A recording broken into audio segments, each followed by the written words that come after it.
I sat in my car outside the bank, staring at the email on my phone, and I couldn't breathe.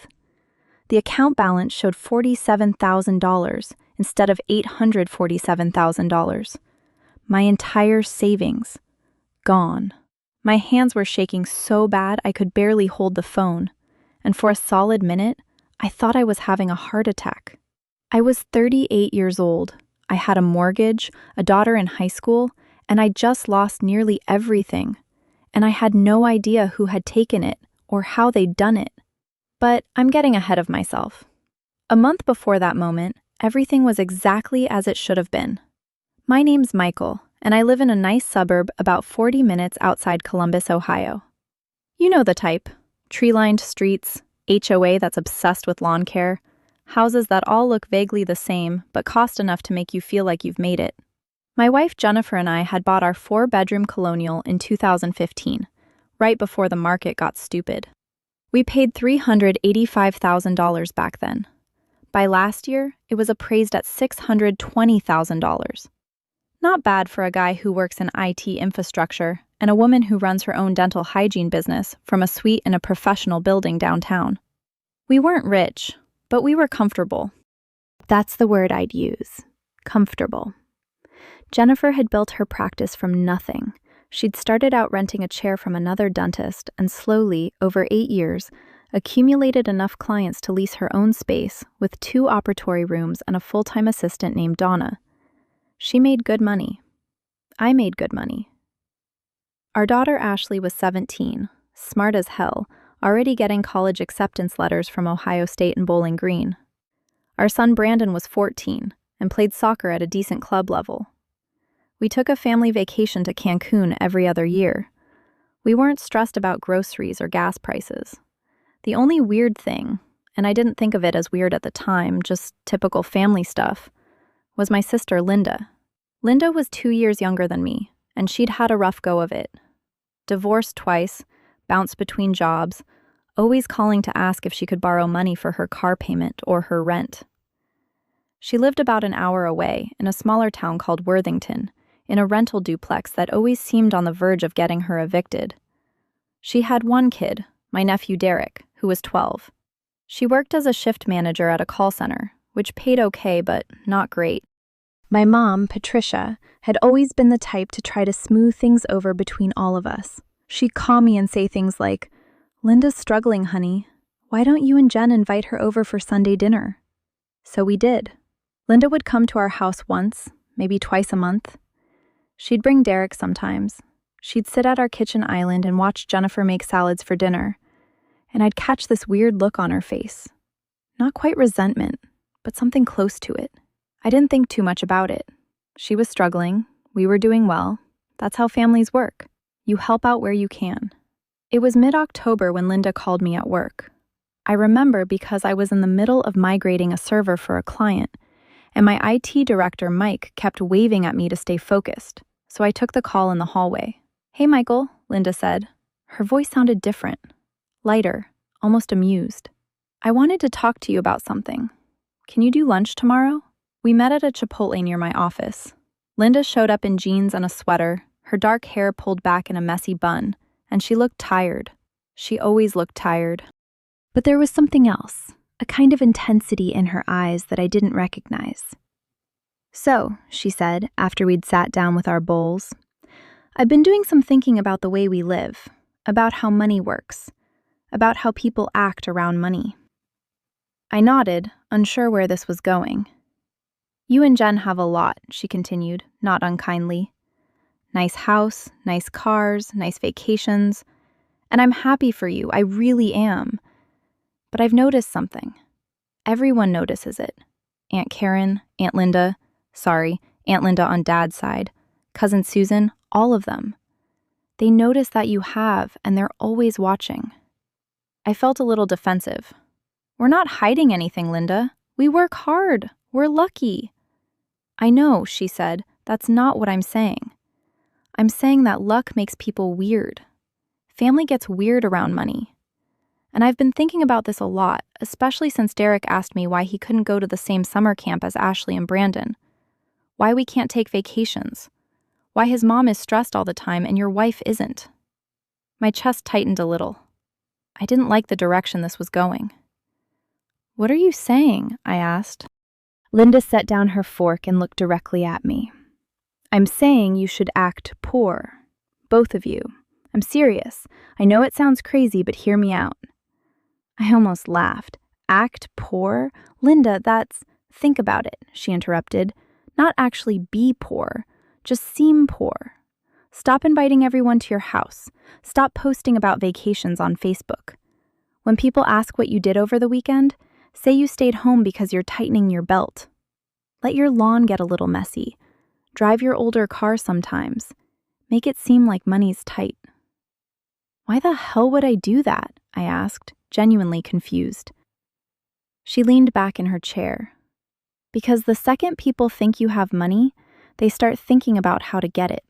They start making plans. They start getting resentful. And the ones with no scruples, the ones who'll actually do something about it, they start watching closer.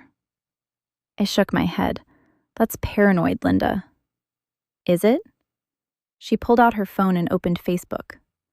Look at Aunt Karen's comments on your vacation pictures from last month. Must be nice. Some of us have to actually work for a living. Every single vacation photo. Look at Derek's school friend's parents asking me if you could help them with their IT problems for free because you're probably rolling in it. Look at what happens to people who flash wealth around. I scrolled through the comments. She wasn't wrong. There was definitely a weird tone to some of them. So what? I just pretend to be broke? You don't pretend anything, Linda said. You just stop advertising, stop showing. Let people assume you're normal, boring, no drama, no money drama especially. I remember sitting there, feeling stupid and defensive, thinking my sister was being paranoid and judgmental. But there was something about the way she said it, so calm, so certain, like she'd thought about this for a long time. I'm not doing that, I said finally. I've earned what I have. I'm not going to hide it. Linda shrugged and picked her fork back up. Okay, then don't say I didn't warn you. When I got home that night, I told Jennifer about the conversation. She laughed, actually laughed. Your sister wants you to pretend to be poor? She asked, stirring a pot of pasta. Basically, yeah. That's ridiculous, Jennifer said. She was shaking her head, smiling. We're not doing anything wrong. We don't owe anyone an explanation for our success. I agreed with her completely, and I tried to forget about the conversation. But something about it stuck with me. Not the paranoia part. I'm not naturally paranoid. But the observation. The way Linda had noticed how people talked about us. The comments that I'd never really registered before suddenly seemed louder. 2 weeks later, my Aunt Karen called. She never called. She texted family group messages, but she didn't call. Michael, she said when I picked up, I heard you and Jennifer had some extra cash sitting around. Is that true? My stomach dropped. Where did you hear that? I asked carefully. Linda mentioned it. She said you were thinking about investing in some property, maybe helping Derek with his college fund. I was wondering if you might be interested in helping me and your uncle with some business opportunity. We're getting into real estate flipping, and we need... I cut her off. Karen, I don't know where Linda got that information, but I'm not going to be investing in anything with you guys. Sorry. I hung up. That's when I realized Linda hadn't been paranoid. She'd been warning me about something specific, something she'd seen coming. And that's when things started to get strange. I hung up. That's when I realized Linda hadn't been paranoid. She'd been warning me about something specific, something she'd seen coming. And that's when things started to get strange. Over the next 3 weeks, I started noticing things I probably should have noticed before. The way my Aunt Karen's eyes tracked around our living room when she came for Thanksgiving. How she asked Jennifer what our property taxes were. How Cousin Susan, Karen's daughter, suddenly wanted to connect on Instagram and started liking all our family photos from vacations.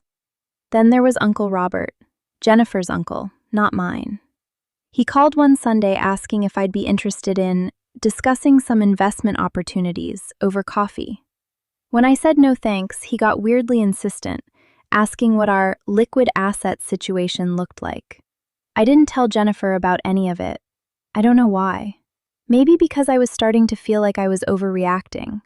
Linda's paranoia was contagious, and I didn't want to sound crazy. But then Derek called me, my nephew. He was 12 years old, and his mom had apparently told him to ask if I could help him with his college fund.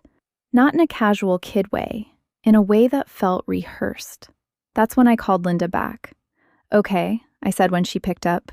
"You were right. What do I do?" She didn't sound surprised.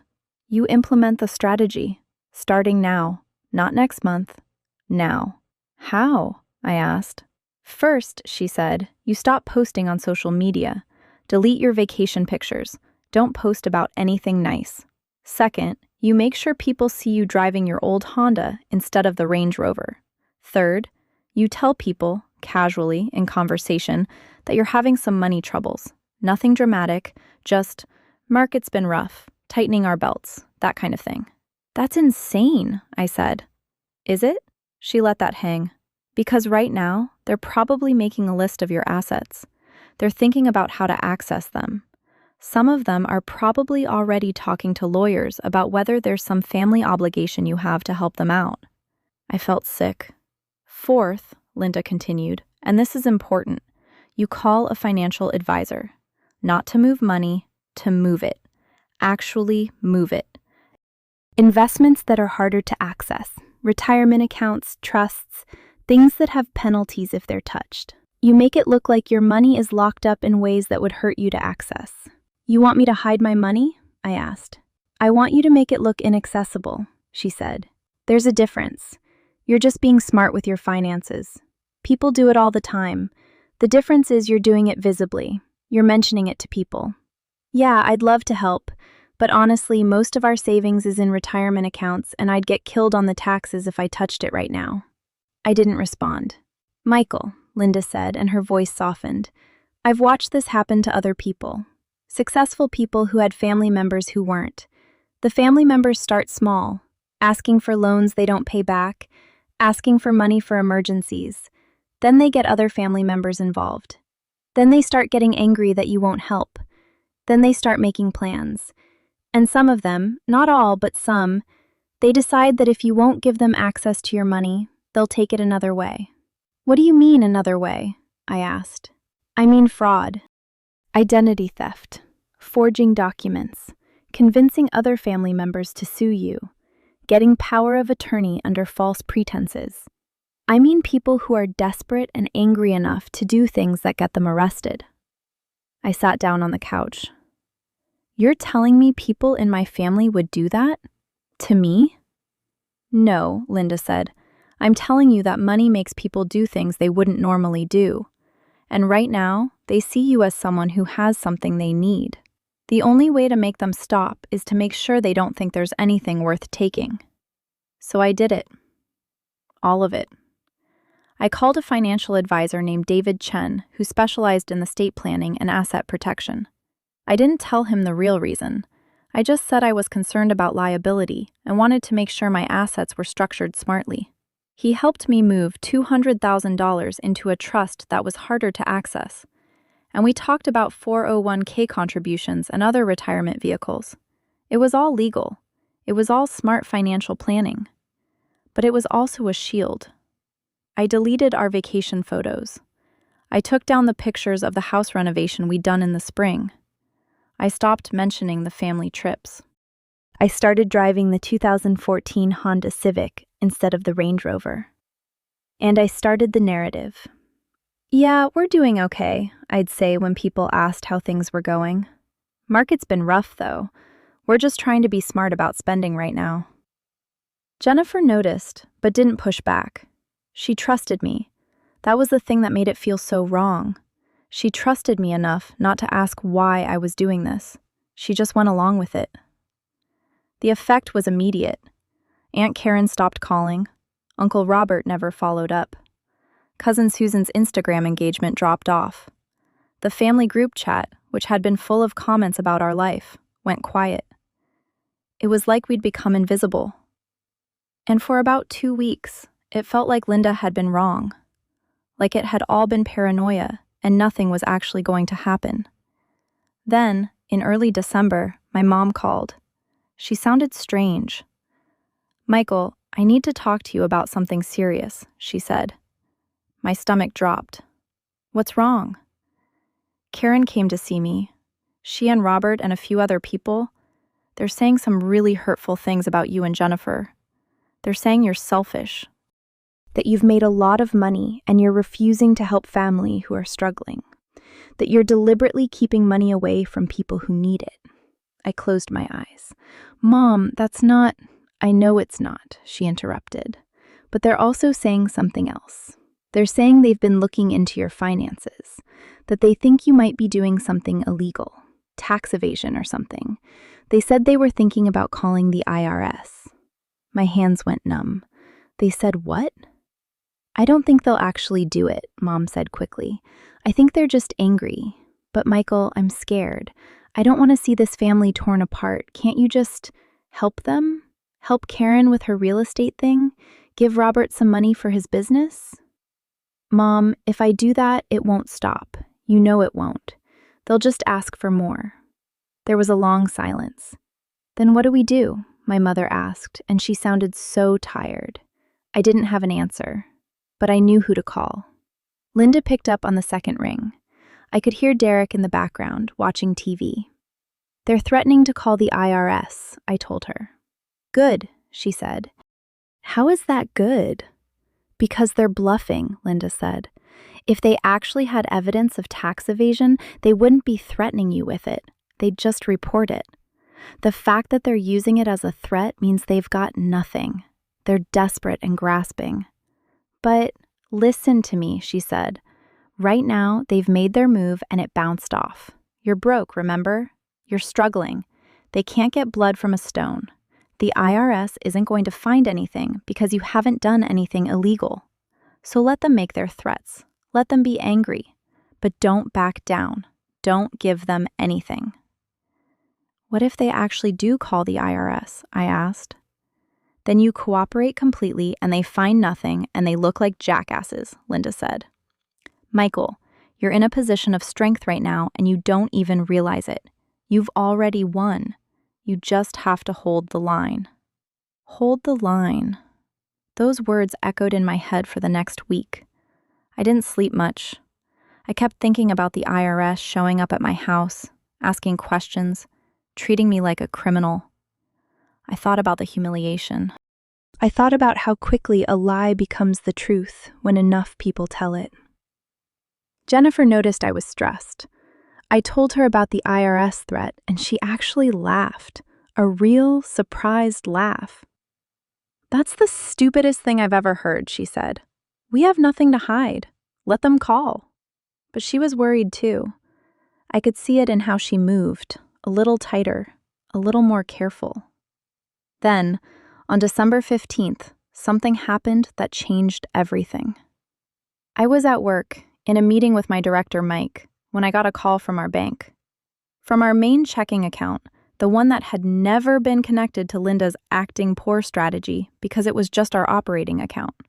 The customer service rep's voice was professional and calm, which somehow made it worse. "Mr. Patterson, we've detected some unusual activity on your account. There have been 4 wire transfers totaling $47,000 sent to an external account. We've frozen the account pending your confirmation. Do you recognize these transactions?" The room started spinning. Mike was looking at me, confused about why I'd gone pale. "No," I said. "No, I don't recognize them. We've also detected that someone may have accessed your account using your online credentials. We're going to need you to come in and file a fraud report." I hung up without saying anything else. Mike was asking me if I was okay, and I couldn't answer him. $47,000. Gone. Not the whole savings, that was still there, locked in investments and trusts, just like Linda said. But our checking account, the money we were supposed to use for Christmas, for property taxes, for everyday life. I called Jennifer. I called Linda. I called the bank back. And then I realized Someone in my family had stolen from me.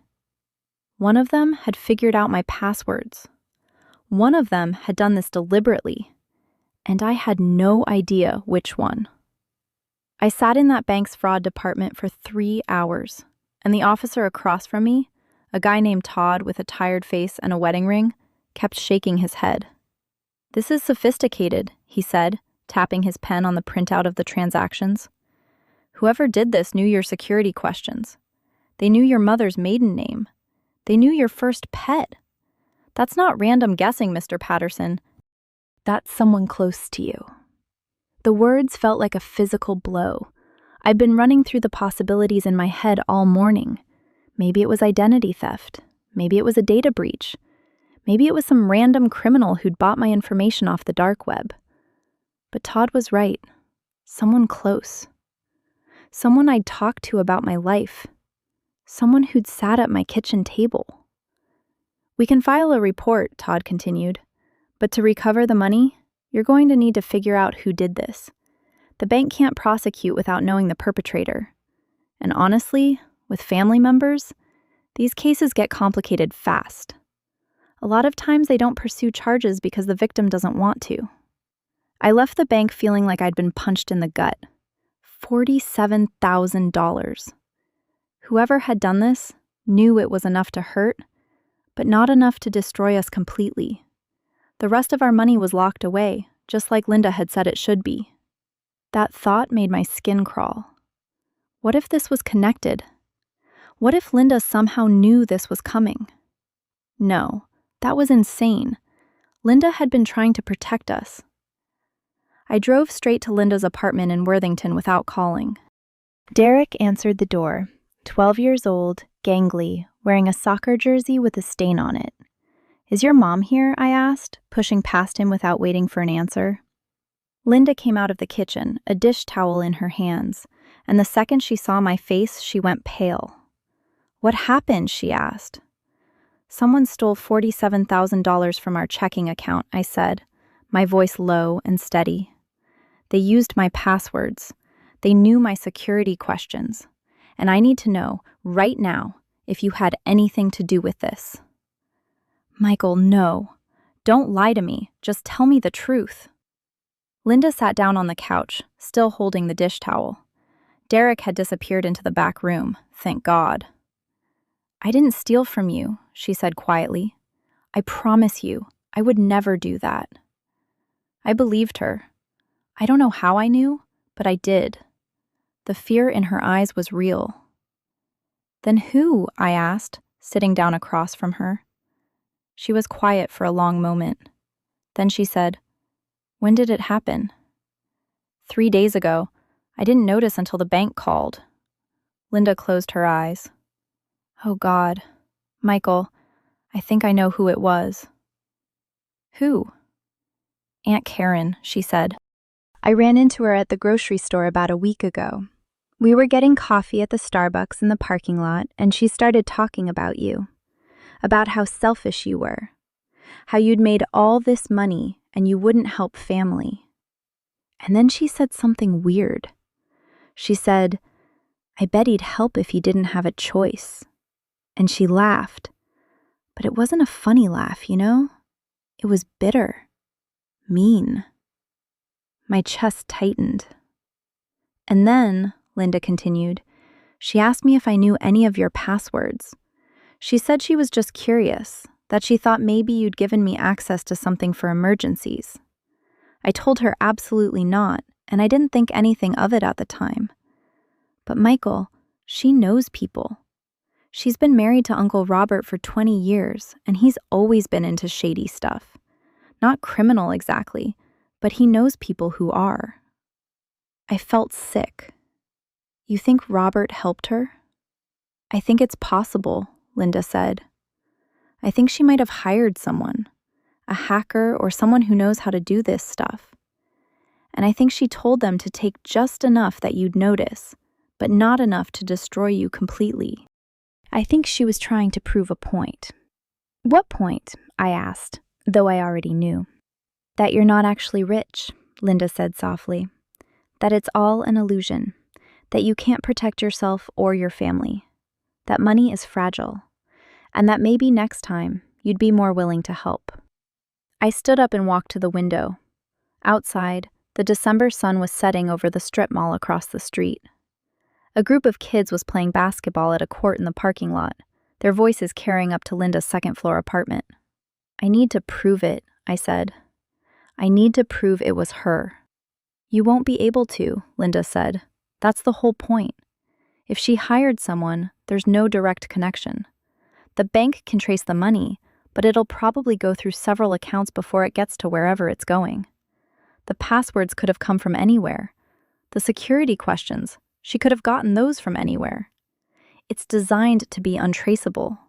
"Then what do I do?" Linda stood up and came to stand next to me at the window. "You let her think it worked," she said.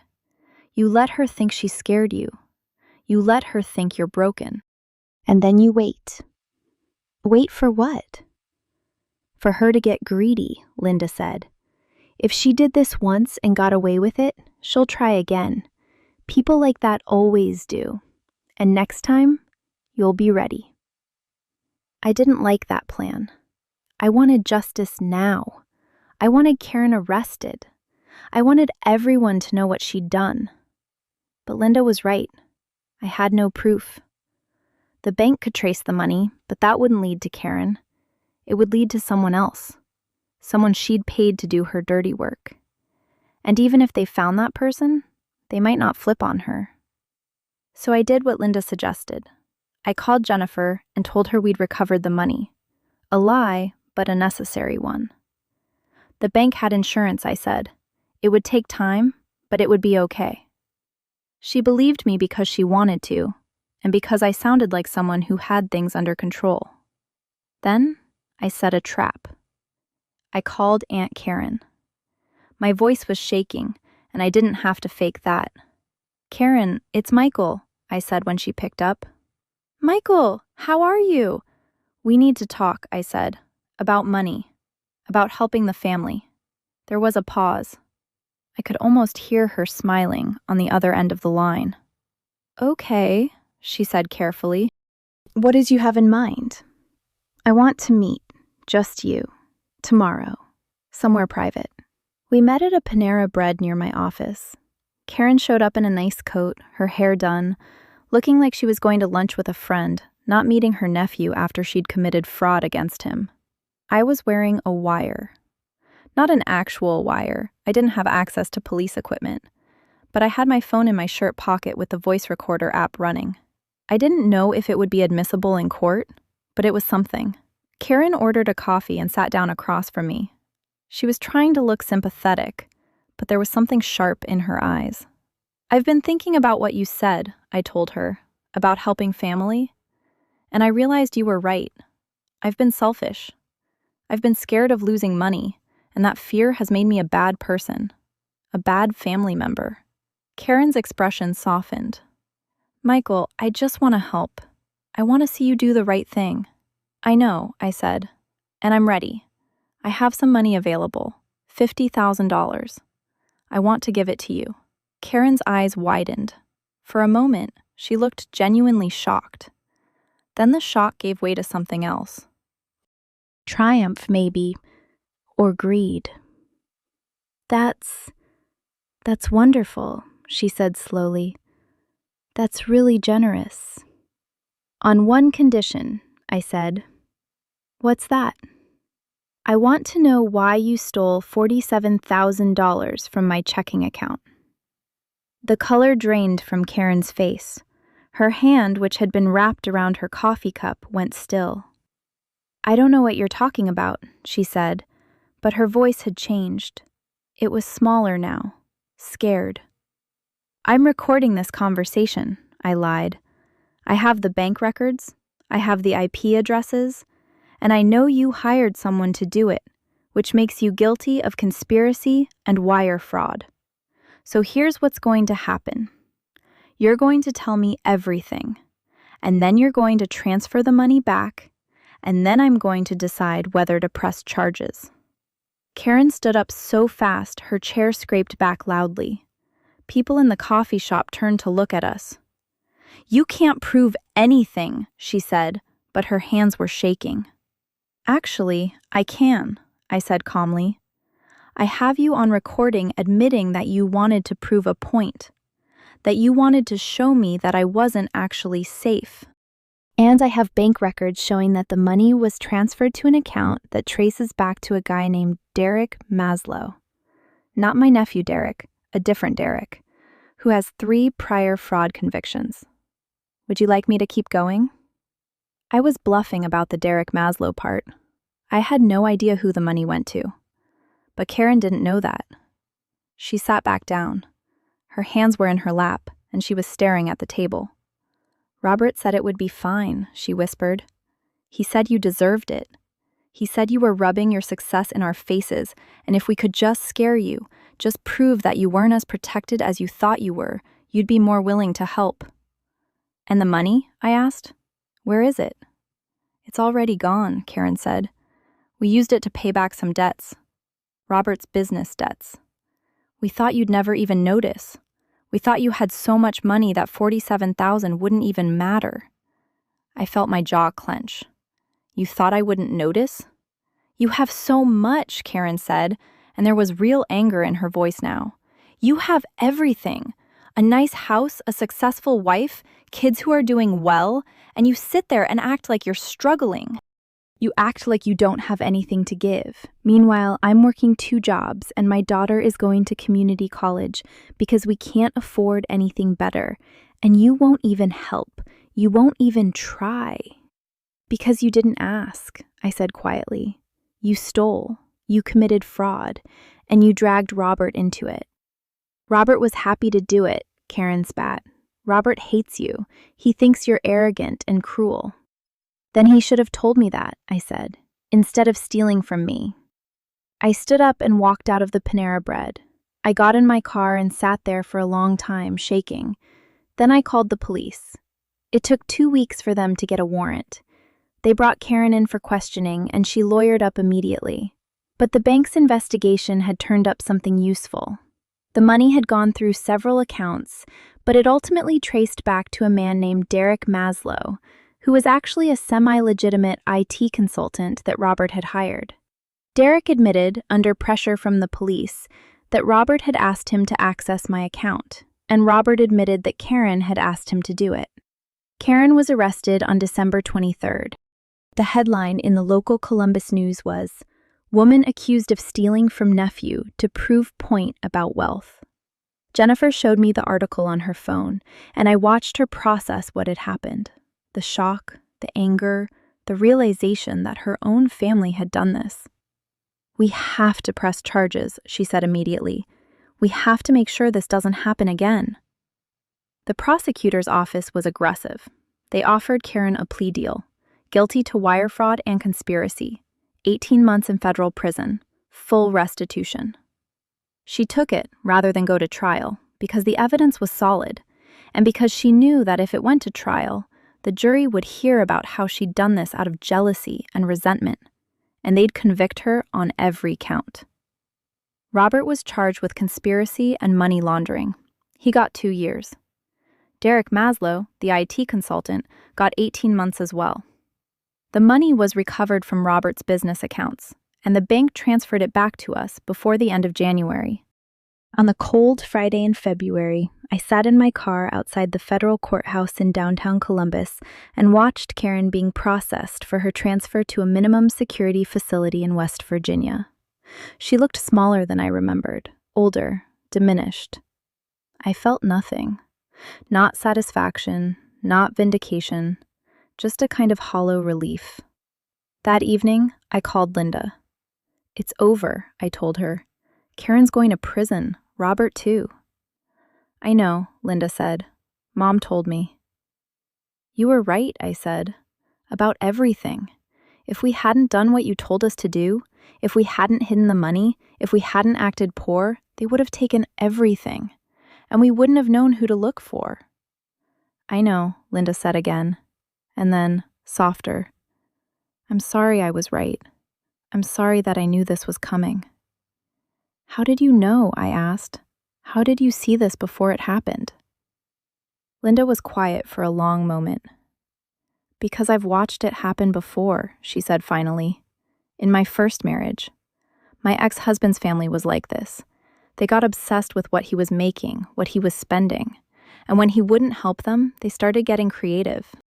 One of them tried to get power of attorney over his mom. Another one forged his signature on a loan application. It got ugly. I just didn't want to see it happen to you." I closed my eyes. "Thank you," I said. "You're welcome," Linda said. "And Michael? Next time someone gives you advice that sounds paranoid, listen. The paranoid people are usually the ones who've seen the worst of human nature. We're not paranoid because we're crazy. We're paranoid because we've paid attention." After I hung up, I sat in the darkness of my car and thought about what Linda had said. About how money changes people. About how success makes you a target. About how the people closest to you are often the most dangerous. Jennifer and I didn't post about the fraud on social media. We didn't tell most of our friends. We quietly transferred more money into protected accounts, and we kept our lifestyle quiet.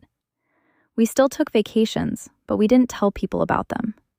We still drove nice cars, but we parked them in our garage. We still had a comfortable life, but we stopped advertising it. And nothing happened. No more theft, no more schemes. The family members who had been circling us, Aunt Karen's friends, Uncle Robert's associates, the cousins who had been watching our Instagram, they all disappeared back into their own lives. The thing Linda understood that I didn't is that safety isn't about being poor. It's about being invisible.